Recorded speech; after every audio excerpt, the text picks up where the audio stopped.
সাধারণত কলাম কিংবা বিমো আমরা লেপিং এর ফর্মুলা আপনি জানেন যে কোন জায়গা কত লেপিং দিব। বিমোর সাথে আমরা 60 দিই যেটা আমরা বাদ দিয়ে আমরা 60 দিই যেটা আমরা যাতে ইচ্ছা করি আমরা বিমো দিই। মানে 60 বলতে হচ্ছে আপনার 60 ইনটু আমরা দিব রোডর দায়া দিলে এটা পাই না।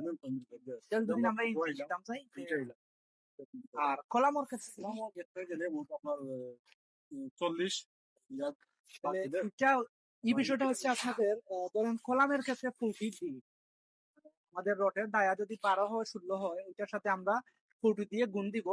পরবর্তীতে যত আসে ওইটা হচ্ছে লেপিং এর পরিমাণ। এখন আমাদের 20 মিলি হোক 16 মিলি হোক ওই অনুযায়ী বাড়বে। আর বিমে সাধারণত যেখানে টেনশন জোন কাজ করে ওই জায়গায় 60 দিই মানে 60 ইনটু রডের দায়া তাহলে আমরা যতটুকু লেপিং এর পরিমাণ আছে ওই পরিমাণ দিব। তাহলে আমরা দেখতে পেলাম যে আমাদের এই সাইটের কন্ট্রাক্টর সাহেব উনি এই বিষয়গুলো সম্পর্কে মোটামুটি জানেন। আপনারা যারা বাড়ি ডিজাইন করানোর পর কাজ করতে যাচ্ছেন আমি স্ক্রিনে ওনার নাম্বার দিয়ে দিব যোগাযোগ করুন। সিলেট জুনে সম্পূর্ণ সিলেট জুনে কাজ করেন।